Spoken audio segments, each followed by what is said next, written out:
आज हमारा देश बहुत बड़ी बड़ी समस्याओं से जूझ रहा है। आज भारत में महंगाई अपनी चरम पर है। आज भारत में पेट्रोल डीजल का दाम अपनी चरम पर है। आज भारत में डॉलर का रेट ऐतिहासिक रूप से चरम पर है। बेरोजगारी चरम पर है। आज हमारे देश में बच्चों के पास स्कूल नहीं है। देश के अलग अलग हिस्सों में अस्पताल नहीं है। आज डेटा ये दिखाता है कि दुनिया में सबसे ज्यादा आउट ऑफ पॉकेट एक्सपेंडिचर शिक्षा पर और स्वास्थ्य में भारत में हो रहा है। आज हंगर और मैल न्यूट्रिशन के इंडेक्स में 125 देशों में से भारत 116वें नंबर पर है। सिर्फ अफ्रीका के कुछ सब सहारन देश भारत के बाद हंगर और मैल न्यूट्रिशन के इंडेक्स पर आ रहे हैं। इस विकट परिस्थिति में पूरे देश की प्रधानमंत्री से अपेक्षा है कि प्रधानमंत्री नरेंद्र मोदी जी इन समस्याओं का समाधान करेंगे। देश की अपेक्षा है कि जब इतनी महंगाई है, बेरोजगारी है, डॉलर का दाम, पेट्रोल का दाम, हर चीज बढ़ती जा रही है, तो प्रधानमंत्री नरेंद्र मोदी जी ऐसी पॉलिसी बनाएंगे, ऐसे सॉल्यूशंस निकालेंगे कि देश की इन समस्याओं का समाधान हो सके, लोग अपनी परेशानियों से बाहर निकल सके, कि भारत देश का विकास हो सके। लेकिन आज देश के प्रधानमंत्री आदरणीय नरेंद्र मोदी जी क्या कर रहे हैं? उनका ध्यान क्या महंगाई पर है? उनका ध्यान का बेरोजगारी और शिक्षा और स्वास्थ्य की व्यवस्था पर है?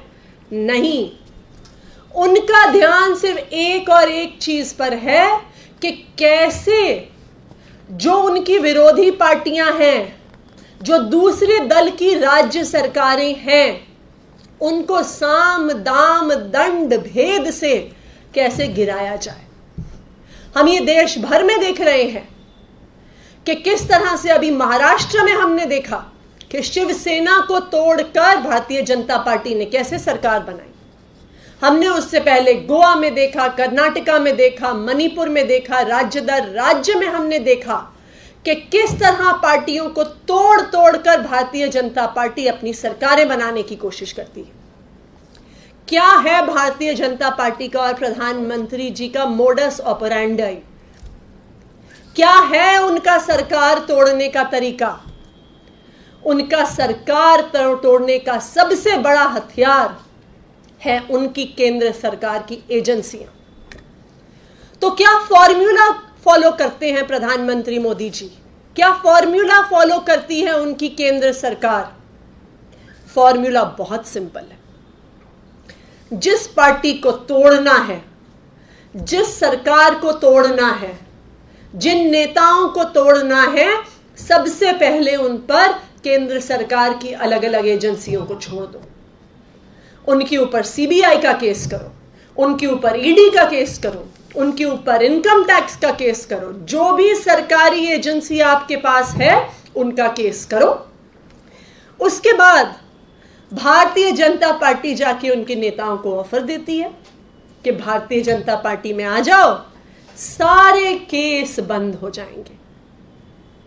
तो एक तरफ धमकाया जाता है और दूसरी तरफ लुभाने का प्रयास किया जाता है।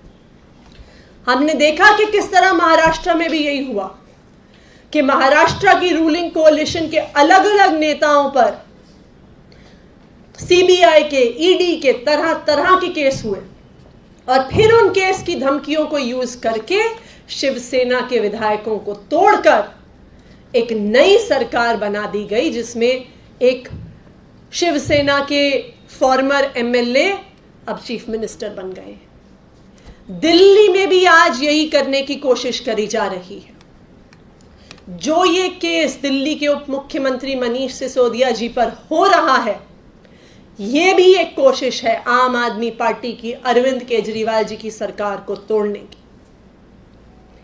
मनीष सिसोदिया जी पर सीबीआई का केस होता है, 14 घंटे की रेड होती है। उस रेड में कुछ नहीं मिलता, लेकिन फिर भी अगले दिन खबर प्लांट हो जाती है कि अब जैसे सीबीआई ने एफआईआर करी है, अब ईडी को केस दिया जाएगा और ईडी का भी केस चालू होगा। जैसे ही सीबीआई की एफआईआर की, ईडी की एफआईआर की एक तरफ से धमकियां आती हैं, दूसरी तरफ भारतीय जनता पार्टी के नेता मनीष सिसोदिया जी को अप्रोच करते हैं और अप्रोच करके कहते हैं कि भारतीय जनता पार्टी में आ जाओ, भारतीय जनता पार्टी में आ जाओगे तो सारे केस बंद कर दिए जाएंगे। और ना सिर्फ इतना, मनीष सिसोदिया जी को ऑफर दिया जाता है कि जिस तरह से महाराष्ट्र में हमने शिवसेना के ही एक ब्रेकअवे एमएलए को मुख्यमंत्री बना दिया, तुम भारतीय जनता पार्टी में आ जाओ, अपने साथ एमएलए लेकर आ जाओ, हम तुम्हें दिल्ली का मुख्यमंत्री बना देंगे। ये कोशिश कर रही है भारतीय जनता पार्टी। लेकिन मैं भारतीय जनता पार्टी से कहना चाहूंगी कि आम आदमी पार्टी एक कट्टर ईमानदार पार्टी है।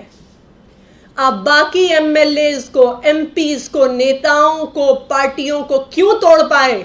क्योंकि शायद उन्होंने भ्रष्टाचार किया होगा, शायद उन्होंने पैसा खाया होगा, इसलिए वो आपकी ईडी की एफआईआर, सीबीआई की एफआईआर और इन एजेंसी की धमकियों से डर गए और आपकी पार्टी में आके शामिल हो गए। लेकिन आम आदमी पार्टी और उसके नेता कट्टर ईमानदार हैं। ना आज तक हमने एक पैसे का भ्रष्टाचार किया है, ना एक पैसे का भ्रष्टाचार करेंगे। तो चाहे धमकियां हो, चाहे लुभावने के प्रयास हो, आम आदमी पार्टी उसमें आने वाली नहीं है। मनीष सिसोदिया जी ने सीधा जवाब दिया भारतीय जनता पार्टी वालों को कि मैं कट्टर ईमानदार हूं, मैं भारतीय जनता पार्टी जैसी भ्रष्ट पार्टी में जाने का सोच भी नहीं सकता। मैं अरविंद केजरीवाल का सिपाही हूं और मुझे पता है कि अगर देश में एक नेता है जो भारत को, दुनिया को नंबर 1 पर लेके जा सकता है तो वो अरविंद केजरीवाल है। तो चाहे आप मुझे जेल में डाल दो, चाहे आप ईडी का केस कर दो, चाहे आप सीबीआई का केस कर दो, मैं आम आदमी पार्टी छोड़ने वाला नहीं हूं। भारतीय जनता पार्टी का ये मोडस ऑपरेंडा है। भारतीय जनता पार्टी की ये वॉशिंग मशीन सिर्फ पहली बार यहां पे नहीं चलाने की कोशिश है। ये तो भारतीय जनता पार्टी का एक ट्राइड एंड टेस्टेड फॉर्मूला है, जहां पे देश भर में अलग अलग पार्टियों के नेताओं को वो धमकियां देते हैं, ईडी के केस शुरू कराते हैं, सीबीआई के केस शुरू करवाते हैं, फिर उनके साथ डील हो जाती है कि भारतीय जनता पार्टी में आ जाओ, भारतीय जनता पार्टी की वॉशिंग मशीन में धुल जाओगे, भारतीय जनता पार्टी की वॉशिंग मशीन में धुल गए तो उसके बाद सारे केस खत्म। इसका सबसे बड़ा एग्जाम्पल आसाम के मुख्यमंत्री हेमंत बिस्वा शर्मा है, जिन पर 2010 के वाटर स्कैम का केस चल रहा था। उन्होंने भारतीय जनता पार्टी को 2015 में ज्वाइन किया। आज भारतीय जनता पार्टी के आसाम के मुख्यमंत्री हैं। आज वाटर स्कैम का नामो निशान खत्म हो गया। आज वाटर स्कैम की कोई बातचीत नहीं, कोई इन्वेस्टिगेशन नहीं, कोई रेड नहीं। बेल्लारी के रेड्डी ब्रदर्स, जिनका नाम पूरे देश की हेडलाइन में छाया रहता था, जिनके 2006 से 2011 के 16,500 करोड़ के स्कैम सामने आए, सीबीआई उनके पास तो कभी नहीं गई, क्योंकि वो भारतीय जनता पार्टी से शुरू से जुड़े हुए हैं। नारायण राणे, जिन पे 2016 में मनी लॉन्ड्रिंग के केस, लैंड स्कैम के केस सीबीआई और ईडी ने उन पर केस किए। 2019 में उन्होंने भारतीय जनता पार्टी ज्वाइन कर ली। आज भारतीय जनता पार्टी से राज्यसभा के सदस्य हैं। भारतीय जनता पार्टी के वॉशिंग मशीन में साफ हो गए। सीबीआई और ईडी ने सवाल जवाब करना बंद कर दिया। सीबीआई और ईडी ने रेड करनी बंद कर दी। बीजे पांडा, जिन पर मनी लॉन्ड्रिंग के और violation of foreign exchange management act के केस हुए फरवरी 2019 में, जैसे ही केस हुए तुरंत उनके पास ऑफर आया भारतीय जनता पार्टी ज्वाइन करने का। 2019 में उन्होंने भारतीय जनता पार्टी ज्वाइन कर ली। भारतीय जनता पार्टी की वॉशिंग मशीन में साफ हो गए। सीबीआई और ईडी ने केस बंद कर दिए। सबसे फेमस शुवेंदु अधिकारी, जो भारतीय जनता पार्टी के अनुसार पश्चिम बंगाल में होने वाले भ्रष्टाचार की पराकाष्ठा थे। शारदा स्कैम के नाम पर तो भारतीय जनता पार्टी ने कई चुनाव लड़ डाले बंगाल में। 2020 में शुवेंदु अधिकारी जी को भी ऑफर जाता है कि आ जाइए, भारतीय जनता पार्टी के वॉशिंग मशीन में साफ हो जाइए। शुवेंदु अधिकारी, जो भ्रष्टाचार की पराकाष्ठा माने जाते थे भारतीय जनता पार्टी के अनुसार, ज्वाइन करते हैं भारतीय जनता पार्टी और आज भारतीय जनता पार्टी के लीडर ऑफ ऑपोजिशन हैं। ये लिस्ट चलती जा सकती है। हमारे पास ऐसी दर्जनों नेताओं की लिस्ट है जिन्होंने भारतीय जनता पार्टी ज्वाइन कर ली। अब कुछ भारतीय जनता पार्टी के खास ऐसे नेता हैं जो कह भी देते हैं। महाराष्ट्र के एक एमएलए कांग्रेस से आए भारतीय जनता पार्टी में, नारायण पाटिल, पब्लिक में आके कह देते हैं कि जी जब भारतीय जनता पार्टी में आ गया हूं तो चैन की नींद सो पाता हूं, क्योंकि अब मुझे पता है कि मेरे ऊपर कोई भी इंक्वायरी होने वाली नहीं है।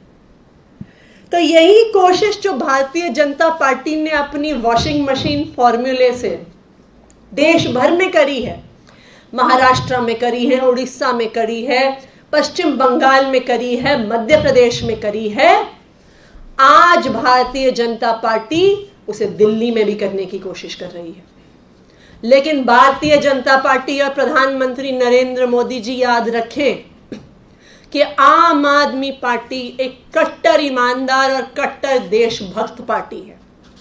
आप हमें डरा लो, आप हमें धमका लो, आप हमें जेल भेज दो, हम आपकी धमकियों से डरने वाले नहीं हैं। हमें अपनी ईमानदारी पे भरोसा है। हम राजनीति में इस देश की सेवा के लिए आए हैं, ना तो हम आपकी धमकियों से डरने वाले हैं और ना ही आम आदमी पार्टी का कोई नेता आपके कितने भी लुभावने ऑफर हो, ना वो भारतीय जनता पार्टी में जाने वाले हैं। हम मरते दम तक इस देश की सेवा में आम आदमी पार्टी और अरविंद केजरीवाल के साथ लगे रहेंगे। धन्यवाद। एक सवाल है, शब्द दर शब्द आप बता रही हैं कि भाजपा के लोगों ने कैसे मनीष जी से संपर्क किया। ये तीसरा मीडिया इंटरेक्शन है सुबह से, नाम क्यों नहीं आप लोग खुलासा कर रही हैं? पब्लिक डोमेन में नाम क्यों नहीं रही? मैम नाम भी या मैसेज भी कुछ तो दिखाइए, हम पता चले क्या है, किस माध्यम से, कैसे आया है, कैसे अप्रोच किया, कब किया गया। देखिए, ये अप्रोच पिछले ही कुछ दिनों में किया गया है, ये मैं आपको बता सकती हूँ। और उसी व्यक्ति ने अप्रोच किया है जिसने शुवेंदु अधिकारी को, मुकुल रॉय को और हेमंत बिस्वा शर्मा जी को और बीजे पांडा को अप्रोच किया था। सेम व्यक्ति है। तो आप बीजे पांडा से और शुवेंदु अधिकारी से जाके पूछ सकते हैं, जो सेम व्यक्ति जिसने उन्हें अप्रोच किया था और जिसको भारतीय जनता पार्टी की तरफ से जिम्मेदारी दी गई थी उनको भारतीय जनता पार्टी में लाने की, उस सेम व्यक्ति को मनीष सिसोदिया जी को अप्रोच करने की जिम्मेदारी दी गई in the last few days.